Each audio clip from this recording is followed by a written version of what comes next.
건축 허가와 건축 신고가 어떠한 의미를 갖는지를 잠깐 보시겠습니다. 자, 우리가 건축을 하기 위해서는 사전 승인과 건축 심의, 이거 요건에 해당하는 경우에 이제 받게 되고요. 그 다음에 이제 가장 중요한 것은 바로 이 건물을 건축하겠다는 건축 허가입니다. 자, 그런데 모두 다 허가로 하기에는 행정청이 부담이 되기 때문에 행정청이 일정한 21층 이상의 건물에 대해서는 특별시장이나 광역시장의 허가사항이고, 그 다음에 법 11조에서 규정하고 있는 일반적인 건물의 경우에는 시장, 군수, 구청장의 허가를 받도록 하고 있습니다. 자, 허가는요, 어때요?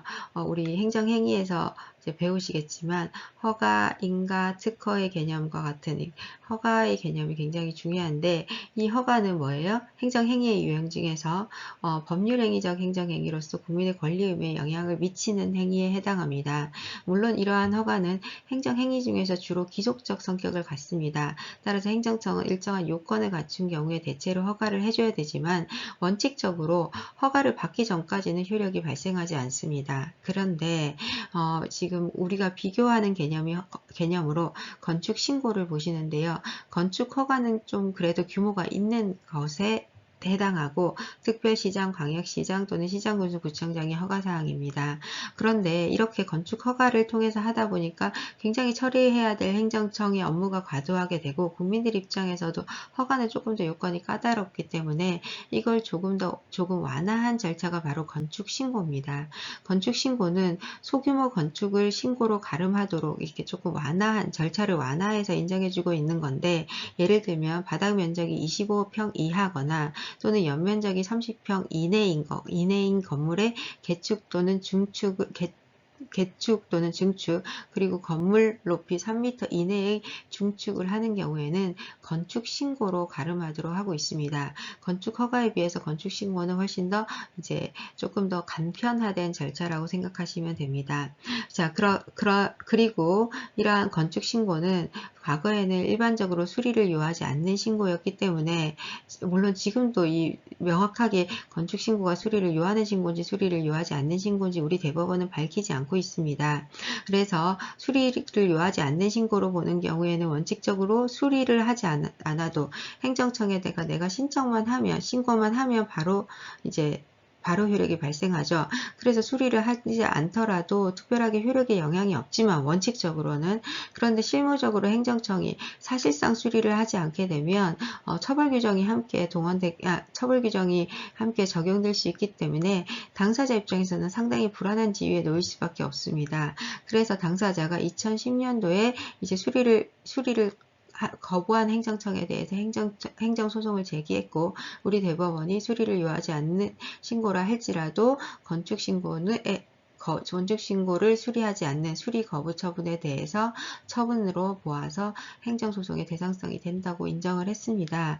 따라서 건축허가와 건축신고 모두 다 행정소송으로 다툴 만한 어떤 처분성은 인정이 된 거죠. 자, 그 다음에 이제 건축허가를 받고 나면 이제 기존 건축물에 대한 멸실신고나 또는 이제 실고를 하고, 그 다음에 이제 이 땅에다가 내가 건물을 짓는 착공을 했습니다 라는 신고를 하게 됩니다. 건축을 하겠다라는 허가를 받고 난 뒤에 이제 시간이 지나서 착공을 하는 거죠. 건축물 착공 신고서나 뭐 계약서 사본 같은 거를 행정청에다가 제출을 하게 됩니다. 자, 이러한 착공 신고도 건축주가 공사 계획을 신고한 이후에 이제 착공을 신고하는 건데요. 통상은 건축 허가 후에 1년 이내에 착공 신고를 해야 됩니다. 자, 그래서 이렇게 착공하는 신고도 만약에 행정청에게 착공 신고서를 냈는데 이걸 수리를 하지 않게 되는 경우에는 우리 법원에서 이제 수리 거부 처분에 대한 처분성이 있다고 보아서 다툴 만한 가치가 있다라고 보았습니다.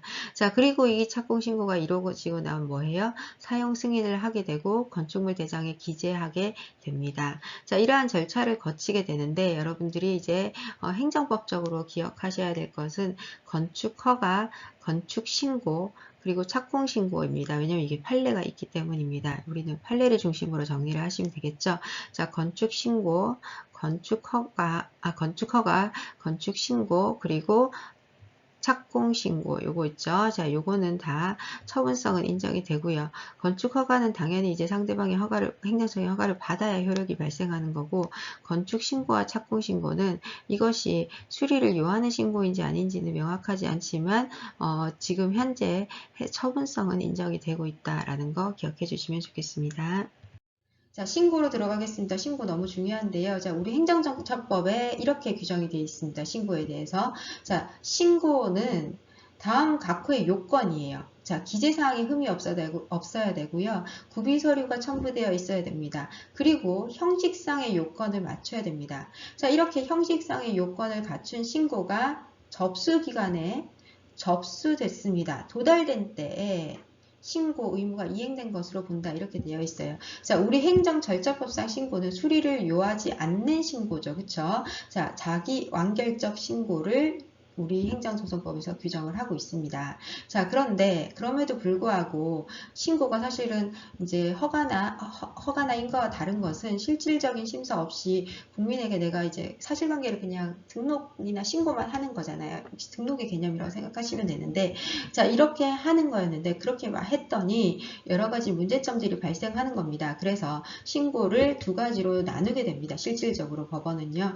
그래서 수리를 요하는 신고와 수리를 요하지 않는 신고로 나누게 됩니다. 수리를 요하지 않는 신고는 원래 개념의 신고입니다. 즉 국가기관에 내가 그 사실관계를 등록하는 순간, 서류를 제출하는 순간 효력이 발생하고 나중에 이제 수리를 한다고 해서 효력이 발생하는 것은 아닙니다. 이미 효력이 발생했기 때문에. 자, 그런데 중요한 사항의 신고들이죠. 그렇죠? 국가가 아무리 신고서를 접수했더라도 그때부터 바로 효력을 발생하기에는 조금 이제 행정행위성, 국민에게 미치는 영향이 있기 때문에 이에 대해서 국가가 심사를 하여야 된다라고 해서 수리를 했을 때 효력이 발생하는 신고가 이제 생기게 됩니다. 점점. 그래서 이러한 신고의 개념을 두 가지로 나누었고요. 이러한 신고는 사실은 대체적으로는 판례를 통해서 형성이 되어 왔기 때문에 지금도 계속 바뀌고 있어요. 신고에 대한 개념은. 그래서 굉장히 어렵습니다.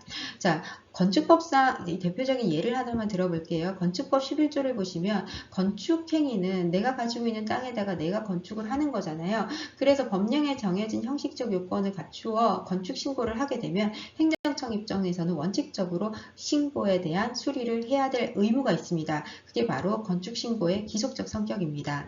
자, 그래서 이러한 경우에는 수리를 하더라도 별로 뭐가 되는 거예요? 행정행위의 효력이 영향이 없었습니다. 그래서 행정청의 입장에서는 수리를 설사 거부하더라도 이제 국민은 이에 대한 권리 구제를 받을 수가 없었습니다. 자, 그래서 이러한 점을 이용해서 행정청에서 수리를 거부하는 경우가 상당히 많아지게 된 겁니다. 그럼 국민 입장에서는 어때요? 이게 수리를 요하지 않는 신고이기 때문에 행정청이 반드시 신고를 하면 수리를 해야 된다고 우리는 알고 있는데 실질적으로 수리를 하지 않는 경우가 생기는 거예요.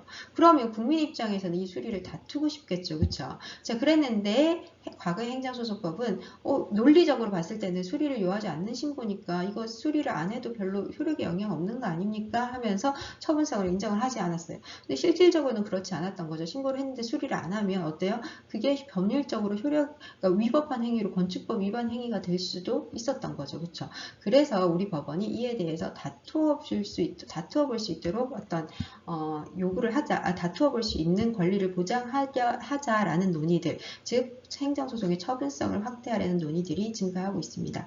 그래서 아직까지 사실 건축법상 신고에 대해서는 모든 그 이론이나 학설들이 정리된 건 아니지만 최근에 3개의 판례, 건축 신고에 대한 일반적 반려 행위는 적어도 처분성은 인정된다라고 했습니다. 이 판례에서는 건축신고가 수리를 요하는 신고인지 아닌지는 정확하게 판단하지 않았기 때문에 일반적 건축신고는 여전히 수리를 요하지 않는 신고로 판단이 됩니다. 그렇지만 만약에 수리 거부를 받았을 때는 적어도 소송의 대상은 될 수 있다라고 판단을 한 거고요. 마찬가지로 착공신고, 건축신고의 일종이죠. 건축하고 난 뒤, 건축 허가를 받고 난 뒤에 이제 착공하겠다라는 신고인데요. 이 경우에도 처분성은 인정이 됐습니다. 자, 반면에 인허가 의제 처분이 있었습니다. 인허가 의제 신고죠. 그렇죠? 자, 이러한 경우에는 다른 법령상 또 심사할 내용도 있고 하니까 적어도 이러한 인허가 의제를 요하는 건축 신고는 수리를 요하는 신고로 받고 이 경우에는 행정소송을 통해서 다툴 수 있다라고 판단을 했습니다. 자, 건축법상 신고 행위를 조금 정리해 봤습니다. 왜냐하면 신고에 관한 이제 여러분들이 푸시는 문제에 너무 많이 나와서요. 제가 다시 한번 정리를 해 봤습니다. 자, 일반적인 건축 신고 있죠. 이러한 것들은 수리를 요하지 않는 신고라고 했습니다. 수리를 요하지 않는 신고는 자기 완결적 신고라고 했습니다. 자, 이 경우에는 과거에는 처분성이 인정되지 않았어요. 그런데 현재에는 처분성을 인정하는 판례가 증가하고 있다고 우리 봤습니다. 앞에서요. 자, 그래서 건축법상 건축신고나 주택건설촉진법상 건축신고가 대표적인 판례에 해당합니다. 자, 그런데 건축신고라고 해서 무조건 수리를 요하지 않는 신고냐? 그게 아닙니다. 일정한 요건을 갖춘 경우에만 건축신고를 해야 되는 법령에 규정된 경우가 있습니다. 자, 이러한 경우에는 개발제한구역법, 제한에 관한 법률, 인허가 의제 행위에 관한 그 다른 법률들이 의제되는 거죠. 그렇죠? 그럼 다른 법률에서 또 실질 심사를 해야 하는 경우, 그 다음에 다른 법률에 규정이 있는 건 아니지만 실질 심사가 필요하다고 법원이 판단한 경우에야 건축주 명의 변경 신고, 이러한 경우는 수리를 요하는 신고다라고 봐서 행위 요건적 신고입니다. 따라서 행정처 입장에서는 실질 심사를 해야만 하는 거고요. 이에 대한 거부 처분을 하잖아요. 그러면 이제 행정소송으로 다투어 볼 수 있는 겁니다. 네, 토지 형질 변경을 수반하는 건축 허가에 대해서 간단히 보겠습니다. 자, 우리가 개발행위다라고 말할 때는 건축물을 건축하거나 공작물을 설치하는 행위, 그리고 토지의 형질을 변경하거나 토석 채취, 그리고 토지를 분할하거나 농지 관리, 자연보전 지역 등에다가 어떤 물건들을 6개월 이상 쌓아두는 행위와 같이 공공에게 미치는 영향이 큰 경우를 정의하고 있습니다. 국토계획법상 이 개발 행위에 해당하는 경우에는 허가권자의 허가를 별도로 득하여야 합니다. 물론 허가를 받지 않아도 할 수 있는 행위들이 있습니다. 재해를 복구하거나 또는 응급처치를 하는 경우, 그리고 경미한 개발 행위를 하는 경우, 그 다음에 건축신고 대상인 건축물의 개축, 증축 등을 하는 행위, 이러한 경우들은 별도의 허가를 받지 않더라도 할 수 있는 행위입니다. 자, 이러한 개발 행위에서 토지 형질 변경에 관한 문제가 나와서 이 부분만 조금 보시겠습니다. 자, 토지의 형질을 바꾼다라는 건 뭐냐면요. 토지를 깎거나 바꾸는 행위 전반을 말합니다. 예를 들어서 임야입니다. 나무들이 있는데요. 이런 것들을 깎아서 평지로 만드는 행위입니다. 또는 논밭과 같이 울퉁불퉁한 지역에다가 토지를 메워서 평탄하게 만드는 행위, 땅의 모양을 바꾸는 행위라고 생각하시면 됩니다. 그 대표적인 행위들이 국토계획법에 표현이 되어 있는데요. 절토, 정지, 성토, 포장 등이 있습니다. 흙을 깎거나 성토, 흙을 쌓거나 메워 넣는 행위, 정지, 땅을 고르게 다듬는 행위, 그리고 포장은 아스팔트나 콘크리트 같은 것 등을 깔아가지고 평평하게 노면을 포장하는 행위 등의 방법으로, 이것들은 다 수단들입니다. 자, 이러한 방법으로 토지의 형상을 변경하는 행위를 말합니다. 또 다른 행위는 공유 수면을 메우는 행위입니다. 바다를 메워서 매립해서 이제 땅을 만드는 거죠. 흙을 메워서요. 자, 그것도 일종의 땅의 모양을 바꾸는, 형상을 바꾸는 행위에 해당하는 거기 때문에 토지의 형질 변경에 해당합니다. 자, 이러한 토지의 형질 변경은 국토계획법상 토지 개발 행위에 해당하기 때문에 아까 보셨던 유형이죠.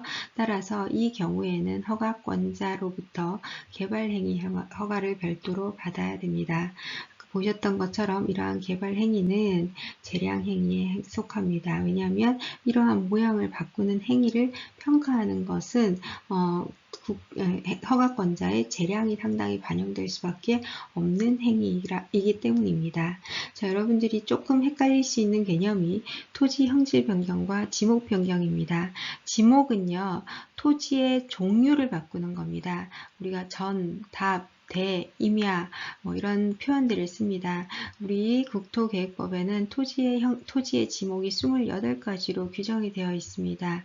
일반적으로 토지의 형질을 먼저 바꿔요. 예를 들면 임야로 이루어져 있는 지역을 이제 평평한 땅 모양으로 바꾸고 여기에다 건축물을 짓기 위해서 대로 바꾸려고 합니다. 자, 그러면 이 형질을 먼저 바꾸고 그에 대한 토지 형질 변경 허가를 받은 이후에 지목 변경 허가를 신청해서 지목을 바꾸게 됩니다.